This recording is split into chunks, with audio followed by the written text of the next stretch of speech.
Alright, so it's official. Elias Pettersson has officially won the Calder Trophy for the Vancouver Canucks. The last Vancouver Canuck to win the Calder was Pavel Bure, so Elias Pettersson is definitely in some great company.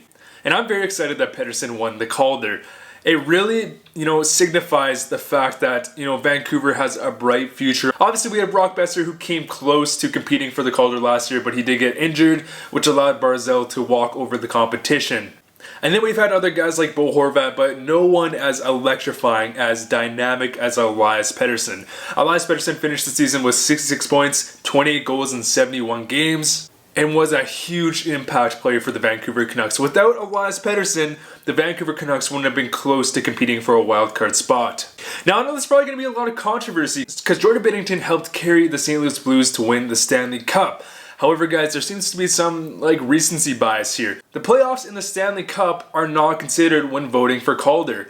I don't know why there's just such a big, misconception that, Binnington won the Stanley Cup, so he deserves to win Calder. Fair enough, but that's not taken into consideration when voting for the Calder. In fact, most of the Calder voting was done in the regular season. So everything up until the last game of the regular season is when the Calder Trophy is determined. So you can't look at the playoffs. Obviously, Jordan Binnington, really helped carry the St. Louis Blues to win the Cup, which is just phenomenal for a rookie. However, you cannot take that into consideration.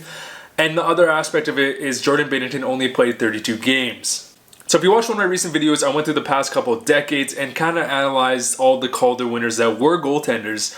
And the average games played was probably around 50 to 60 games. So obviously, Binnington played half of that, which would impact his Calder voting.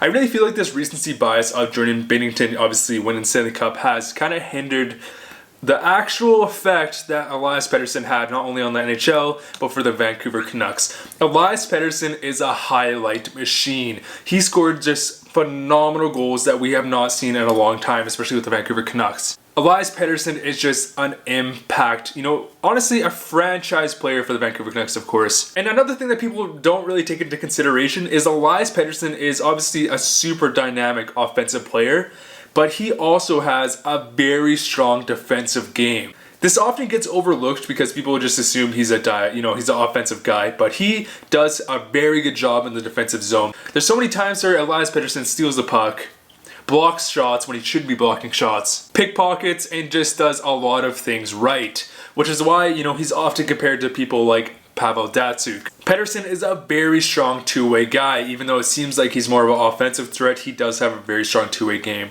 Another thing that I find kind of hilarious is when coming into this season, had a phenomenal season in the SHL. He broke records in the SHL, having 56 points in 44 games.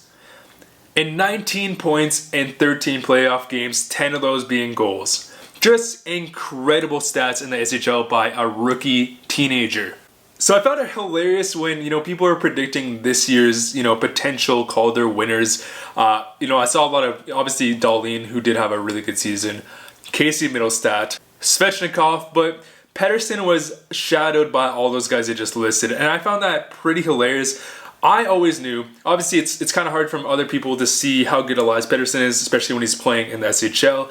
I knew he was going to be this impact player. I don't know how soon he'd be that impact player, but obviously he walked in and scored in his first game and had 9 goals in his first 10 games. But I found it hilarious that people were really doubting Pettersson from the start. Obviously they thought that Middlestat was the consensus better player than Pettersson, and look how that turned out. So obviously Pettersson had a phenomenal season, and he's just going to keep getting better. And with the Canucks having other players like, Brock Boeser, Bo Horvat, the 10th overall pick this year, Quinn Hughes is going to be starting the season next year. The Vancouver Canucks have a lot to look forward to.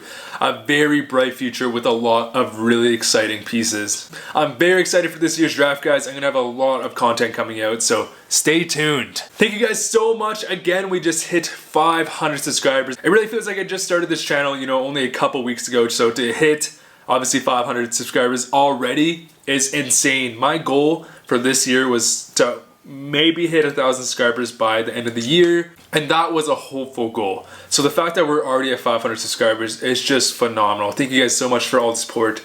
I appreciate it so much. I'm having such a blast making these videos. Thanks for watching, guys. See you guys later.